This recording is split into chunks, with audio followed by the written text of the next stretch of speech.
dog, they ain't lost a kid. See my Muslim nigga did his whole bird. He said, Inshallah, we don't fuck with pigs. And that's no snitching, no snitching. One more time, no snitching. Hating ass nigga wanna murder me. Suit yourself, but you better shoot the witness. Hello guys, iDevice Fixer here today, and today I'm going to be showing you on how to remove the popping annoying sound from your videos that you try to edit in Final Cut Pro, and which you most probably will notice once you've exported them. I noticed this when I was editing one of my YouTube videos, and once I uploaded it to YouTube, and that's when I noticed it, because I made a new intro and I was just checking them out per video, and that's when I noticed the popping noise. So if you just look on my channel, there's couple videos. I think there's around 2 videos. I know this one for sure, that how to install Windows 7. I've got headphones in right now, so you won't be able to hear it in the video, but if you go on my channel and listen to it, you might be able to hear the slight popping sound in the background.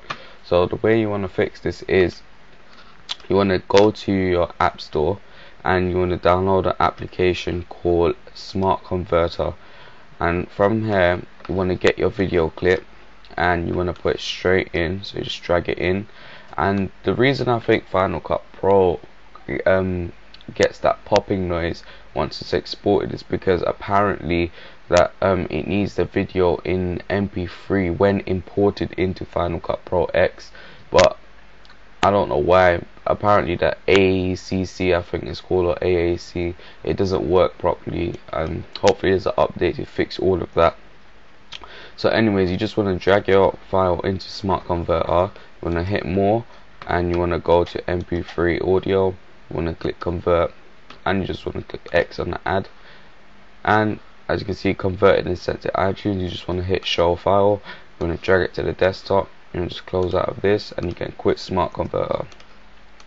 So basically what this audio is right now is the audio for this video, so these two are basically together. So you can just move that. Now you can open up Final Cut Pro.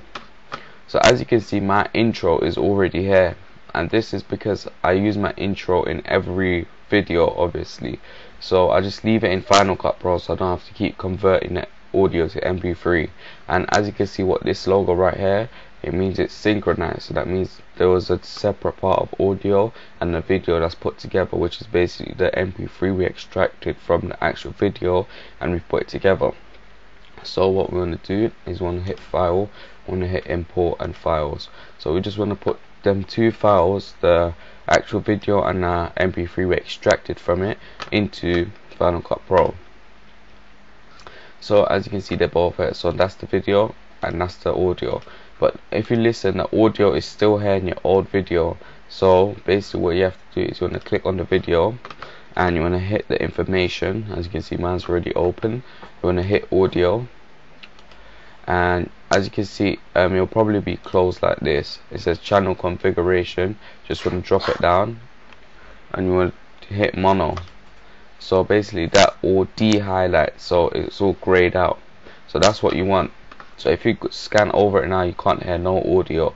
So now what you want to do is you want to select both of these two, and what you want to do is you want to hit clip at the top, you want to hit synchronize clips, and that's where you get another one, which is these two put together and it's synchronized. And as I said before, this logo here and this logo here means they're synchronized, so the audio and the video has been put together.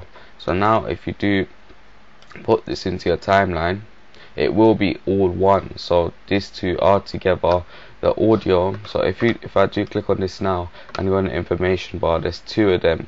So as you can see over here, it's untitled MP3, and that's that, and then it says untitled, and that's that. So the untitled one, we don't want that because we're not going to be using that audio. It doesn't make a difference if it's on anyway, but I'll just rather turn it off to be on the safe side.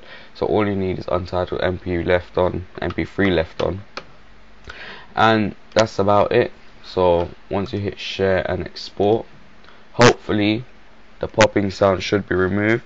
So thanks for watching. Please comment, rate and subscribe, and follow me on Twitter at Mohammed_Jal. So thanks for watching.